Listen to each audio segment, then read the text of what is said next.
How does the training and education of medical doctors today work against the acceptance of prescribing marijuana as medicine? Well, it works against them because they're brought right from the beginning, right into the fold of the pharmaceutical industry. We're reading journals, they're reading these advertisements, or they're reading papers on drugs that were financed by the drug companies, or they're being seduced by the companies. Fancy dinners, a trip for a weekend. Would you like to have 18 rounds of golf? And some of them get outright money from the drug companies. I've met doctors who said when they first came out of medical school, they didn't know what to do. It was really overwhelming. They had live patients in front of them who needed help. They were very happy to have representatives tell them what medicines would be best for their patients. So doctors have a bias toward the products of pharmaceutical industries. They do not readily accept the idea that a simple plant or herb may be useful. I don't know if they think it's hocus pocus. I just think they don't feel that there's the kind of testing that they're used to. That's the problem we have. What I try to impress upon these people is we're trying to put the science into it, and yet some people are very resistant to even attempts to do that. More of the funding is coming directly or indirectly from the drug companies, and these people, obviously, for obvious reasons, are determining the agendas. Now think of the lobbying potential behind the most profitable industry in the United States. Think of the power. And do they get their way? Why can't we explore its medicinal potential? Why can't we use it to make more products?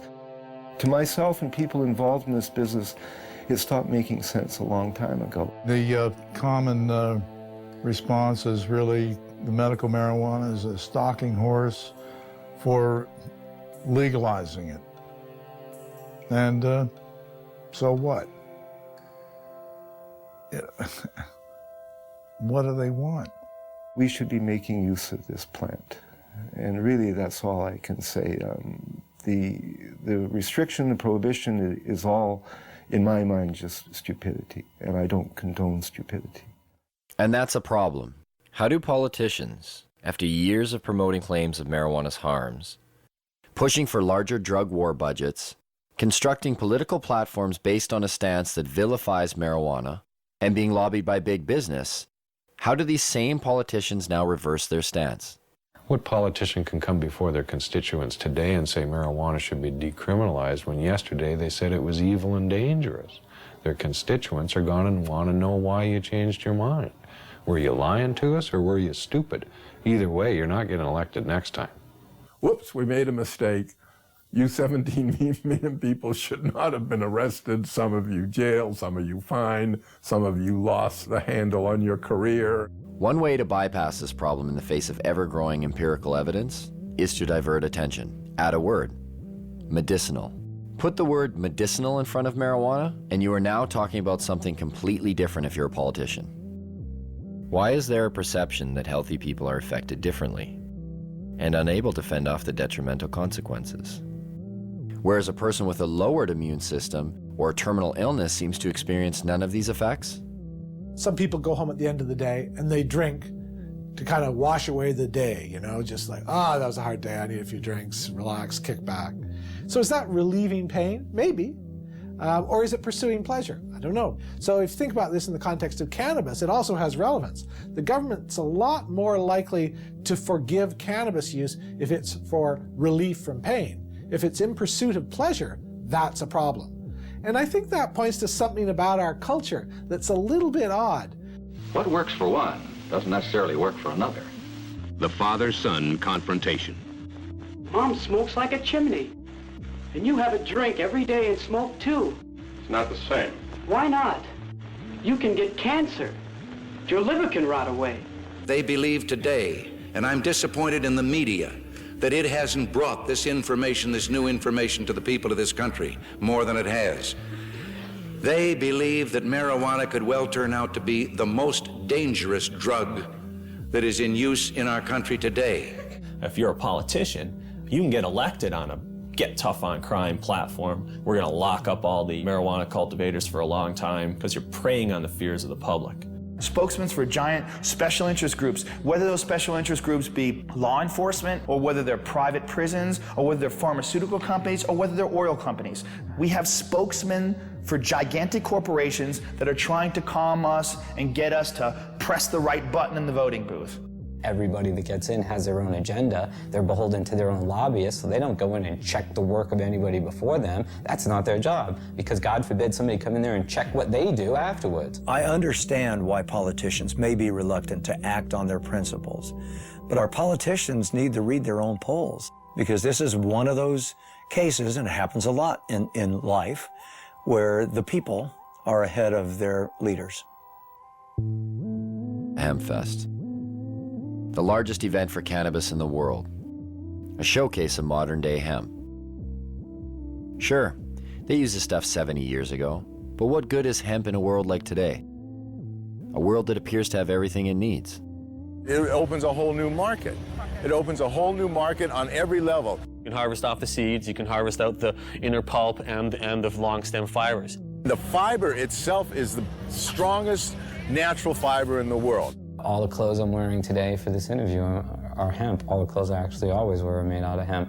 Been so since probably '94, when I realized I could buy clothes made out of organic fibers that lasted longer than cotton.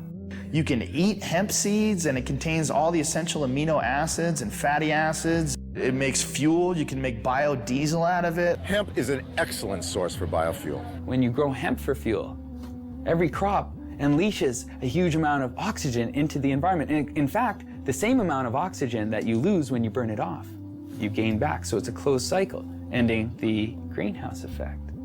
There are so many hundreds of strains of industrial hemp that you can grow hemp almost anywhere in the world. Not everywhere in the world, but almost everywhere in the world. So just that alone makes it a resource for fuel. That is the solution, is to stop using fossil fuels and nuclear energy. Stop using them entirely, and using wind and wave and sun more, and these biofuels. People will get it, especially as the gas prices go up. It's the highest quality paper there is. I mean, it's archival quality. The words tree-free paper don't make sense to people. Hemp paper that you find in the museums that are hundreds of years old haven't even yellowed. To supplement the wood, we could solve the deforestation problem. Why isn't it cost effective to use hemp versus the forest industry right now? The simple answer is because you can't grow the hemp in the United States.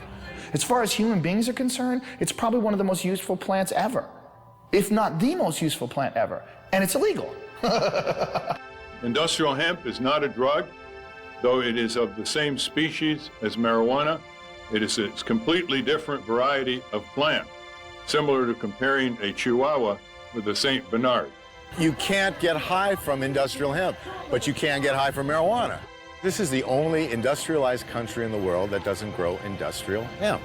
I mean, think how crazy it is that we can eat the product, we can sell the product, we can wear the product, we can export the product, import it, manufacture it, everything but grow it. We can't grow this thing. It's criminal. And there you have it. After 2 years of research, our quest for answers has only left us with more questions. And the only thing that really seems to make sense is that none of it makes any sense. It's a weird thing that you do when you make nature against the law. We're worried about things going extinct, and yet the policy on the most useful plants in the world is that they should all be eliminated and driven to extinction. Absolutely, they should still be concerned about youngsters using. But we're concerned about youngsters using alcohol, tobacco, driving automobile, whatever. But that it should be the kind of prohibition that it is now, rather than regulation, it cannot be sustained in a rational society. I believe it would be more ignorant of me to listen to somebody who's trying to oppress me than it would be to just ignore the ignorant and go on with what I think is right. Even now, this interview is being conducted. I smoke pot all morning. This is what I look like high. There's a great quote that life is a tragedy to those who feel and a comedy to those who think. And if you are a thinker and you look at the marijuana situation and you're not laughing, you're fucking dumb. Do you think marijuana will ever be legalized in Canada or the United States? Yes. I don't know about the United States, but it will be legalized in Canada. I won't be alive to see it. I used to believe it was right around the corner back in the 1970s. Check out the gray hair. I confess to being 61. I believe it will happen. I didn't used to. As recently as 2 or 3 years ago, I was convinced it was not going to happen in my lifetime. I wish you didn't ask me that question, but I would say I think it will be. It's always a possibility. It's, you know, there can be breakthroughs to reason. All we have to do to end it is get 50% of Congress plus one human being to say it's over, and it's over. There's a movement in this country, and some people have more faith in it than I do. Maybe from hosting Fear Factor all those years, I've lost my faith in human beings and their intelligence. I think it's inevitable. I believe that the truth will set us free, and I think the truth is infectious, and I think that while cannabis per se is not addictive, learning about it quickly becomes. When I published Marijuana Reconsidered, I, in the last chapter, predicted that once people understood these things about marijuana, the prohibition would be gone. It would be gone in 10 years. Carl Sagan, who was a very good friend of mine, read the manuscript and he said, "Lester, you're so pessimistic. 10 years?" You know, well, here we are, 45 years later, and nothing has happened. Nonetheless, it can't help but happen. I mean, you can't sustain a lie like that forever.